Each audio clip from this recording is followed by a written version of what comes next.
Hi friends, ಎಲ್ಲರಿಗೂ ನಮಸ್ಕಾರ.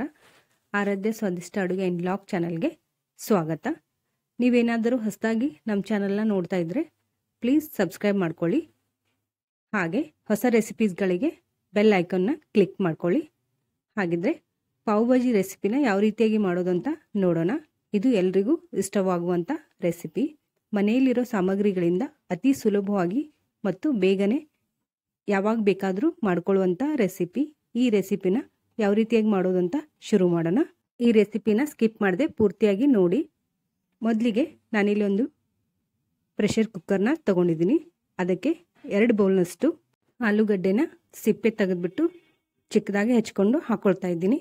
ನಂತರ ಅರ್ಧ ಬೌಲ್ನಷ್ಟು ಹೂಕೋಸನ್ನ ಬಿಡಿಸಿ ನೀರಲ್ಲೇ ಹಾಕಿ ಅರಿಶಿನ ಮತ್ತು ಉಪ್ಪನ್ನು ಹಾಕ್ಕೊಂಡು 1 ನಿಮಿಷದವರೆಗೂ ಕುದಿಸ್ಬಿಟ್ಟು ತಗೊಂಡಿದ್ದೀನಿ.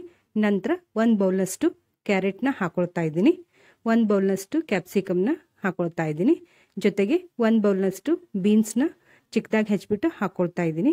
ಹಾಗೆ ಅರ್ಧ ಬೌಲ್ನಷ್ಟು ಬಟಾಣಿನ ಹಾಕ್ಕೊಳ್ತಾ ಇದ್ದೀನಿ.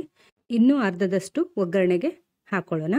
ನಂತರ ಇದಕ್ಕೆ 1.5 ಗ್ಲಾಸ್ನಷ್ಟು ನೀರನ್ನು ಹಾಕಿ ಕುಕ್ಕರ್ನ ಮುಚ್ಚಳನ ಮುಚ್ಚಿ ಗ್ಯಾಸ್ ಸ್ಟವ್ ಮೇಲಿಟ್ಟು 5 ರಿಂದ 6 ವಿಜಲ್ ಕೂಗಿಸ್ಕೊಳ್ಬೇಕಾಗತ್ತೆ.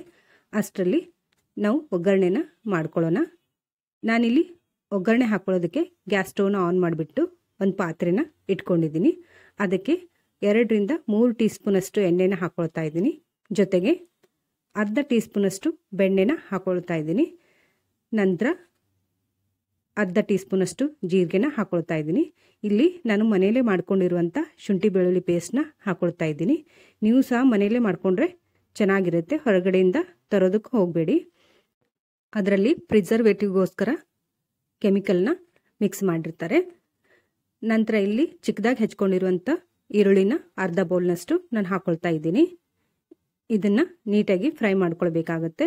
ನಂತರ ಇನ್ನುಳಿದ ಅರ್ಧ ಬೌಲ್ನಷ್ಟು ಬಟಾಣಿನ ಇವಾಗ ಸೇರಿಸ್ಕೊಳ್ತಾ ಇದ್ದೀನಿ. ಇವೆಲ್ಲವನ್ನು ನೀಟಾಗಿ ಫ್ರೈ ಮಾಡ್ಕೊಳ್ಬೇಕಾಗತ್ತೆ. ಜೊತೆಗೆ 1 ಬೌಲ್ನಷ್ಟು ಟೊಮೊಟೊನ ಹಾಕ್ಕೊಳ್ತಾ ಇದ್ದೀನಿ.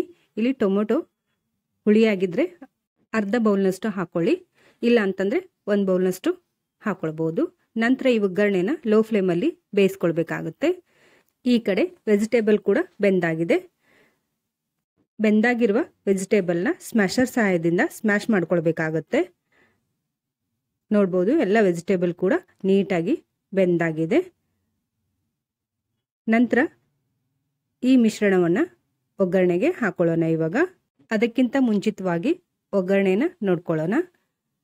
ನೋಡ್ಬೋದು, ಇಲ್ಲಿ ಒಗ್ಗರಣೆ ಕೂಡ ಬೆಂದಾಗಿದೆ. ಈ ಒಗ್ಗರಣೆಗೆ ಮಸಾಲಾನ ಹಾಕ್ಕೊಳ್ಳೋಣ. ಇವಾಗ ಮಸಾಲ ಹಾಕ್ಕೊಳ್ಳೋದಕ್ಕೆ ನಾನಿಲ್ಲಿ ಮಸಾಲ ಪೌಡರ್ಗಳನ್ನು ತಗೊಂಡಿದ್ದೀನಿ.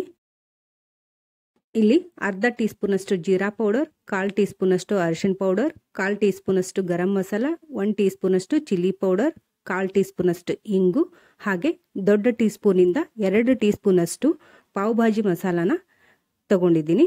ಎಲ್ಲವನ್ನು ಒಗ್ಗರಣೆಗೆ ಹಾಕ್ಕೊಳ್ಳೋಣ. ಇವಾಗ ಇದನ್ನು ನೀಟಾಗಿ ಮಿಕ್ಸ್ ಮಾಡ್ಕೊಳ್ಬೇಕಾಗತ್ತೆ. ನಂತರ ಒಗ್ಗರಣೆ ಜೊತೆಗೆ ಮಸಾಲ ಮಿಕ್ಸ್ ಆದ ನಂತರ ನಾವು ಮಾಡ್ಕೊಂಡಿರುವಂಥ ವೆಜಿಟೇಬಲ್ ಮಿಶ್ರಣವನ್ನು ಇದಕ್ಕೆ ಹಾಕ್ಕೊಳ್ಬೇಕಾಗತ್ತೆ.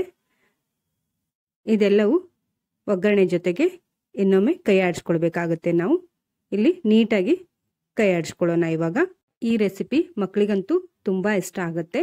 ತುಂಬ ವೆಜಿಟೇಬಲ್ ಈ ರೆಸಿಪಿಯಲ್ಲಿ ಇರೋದ್ರಿಂದ ಮಕ್ಕಳಿಗಂತೂ ತುಂಬ ಒಳ್ಳೆಯದು. ನಂತರ ಇದಕ್ಕೆ ಅರ್ಧ ಟೀ ಸ್ಪೂನಷ್ಟು ಬೆಣ್ಣೆನ ಹಾಕ್ಕೊಳ್ತಾ ಇದ್ದೀನಿ. ರುಚಿಗೆ ತಕ್ಕಷ್ಟು ಉಪ್ಪನ್ನ ಹಾಕ್ಕೊಂಡು ನೀಟಾಗಿ ಇನ್ನೊಮ್ಮೆ ಕೈ ಆಡಿಸ್ಕೊಳ್ಬೇಕಾಗತ್ತೆ. ನೋಡ್ಬೋದು ಫ್ರೆಂಡ್ಸ್, ಇಲ್ಲಿ ಪಾವ್ ಭಾಜಿಯ ಬಾಜಿ ರೆಡಿಯಾಗಿದೆ. ಲಾಸ್ಟಲ್ಲಿ ಸ್ವಲ್ಪ ಕೊತ್ತಂಬರಿ ಸೊಪ್ಪನ್ನ ಹಾಕ್ಕೊಳ್ಳೋಣ.